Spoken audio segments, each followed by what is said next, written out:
I'm just in the middle of doing some cooking.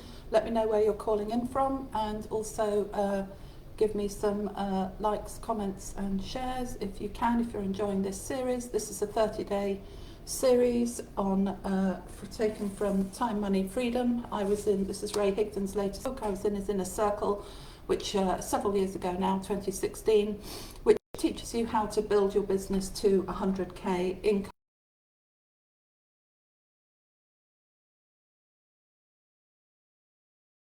going on, which I will post on my story in a minute. How you can get started. So you may feel that you're in a job, you haven't got the time, your spouse is demanding, you haven't got the support.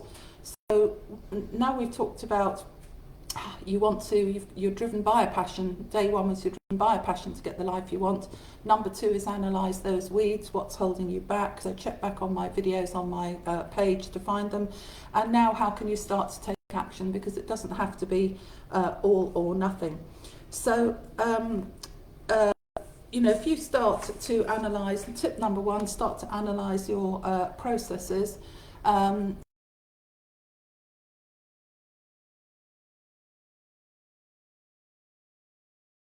these people help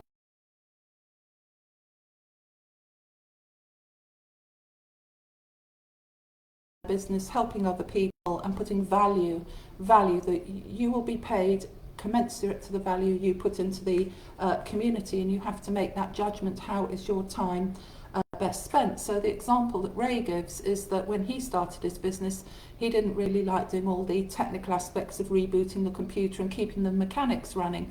So he found it was better use of his time and money to employ someone else to keep the systems functioning, because then he could concentrate on the value he could add into the community. So for me, that's trading and teaching people how to trade. But whatever it is that you're doing, you need to start to.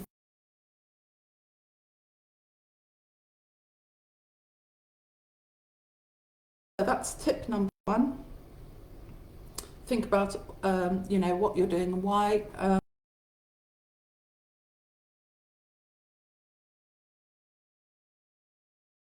Your garden just because there'll be weeds. Do the work and reap the rewards. So new weeds will always happen, new weeds will always come up. Stay focused on your vision and goals, stay focused on your list, stay focused on your action plan. It's all part of the journey. So tip number one, analyze your processes. Tip number two, identify your perfect solution.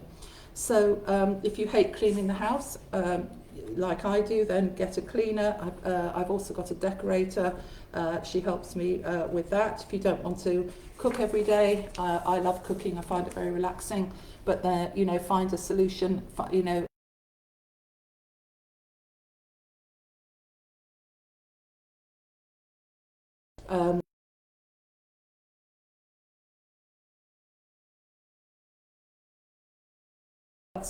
It's virtually impossible not to find a viable solution.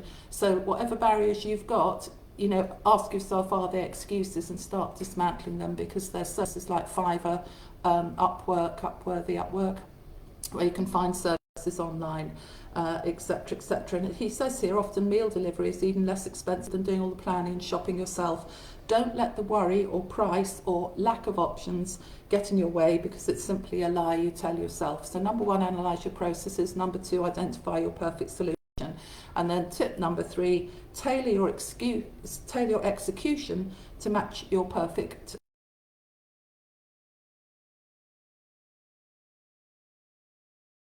The family's worked out.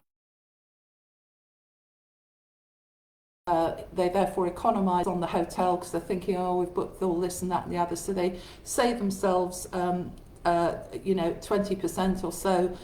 They book a cheap motel, there's no pool, the beds are uncomfortable, they're right off the highway, it's too loud at night.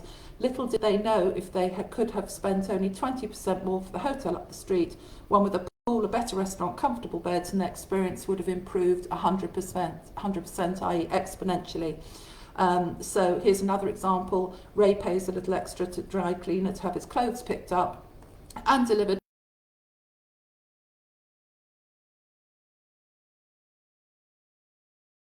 Video video every day for 10 years to help us grow our businesses. I thoroughly recommend Rank Makers for $20 a month. He's absolutely fantastic. So in summary, analyze your processes, identify what you're doing and how you can most effectively use your time, and then execute the perfect solution, not something that goes off half-cock.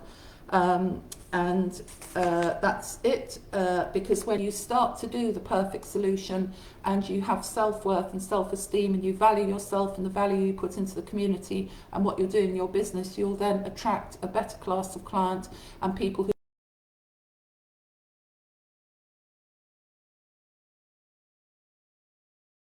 a bit of a mixed bag, because and you're actually wasting a lot of time. So don't neglect your own weeds. Keep going back and looking at your list, reassess it, add to it, and keep plucking those weeds. My next video tomorrow will be on how to take your why and turn it into your vision. And if you have bought this book, and I thoroughly recommend it, then please give a review on Amazon, like Jack Canfield, John Asraf. You know, you're in very good company if you do so. So that's all for today, and I will see you tomorrow. Thank you for joining.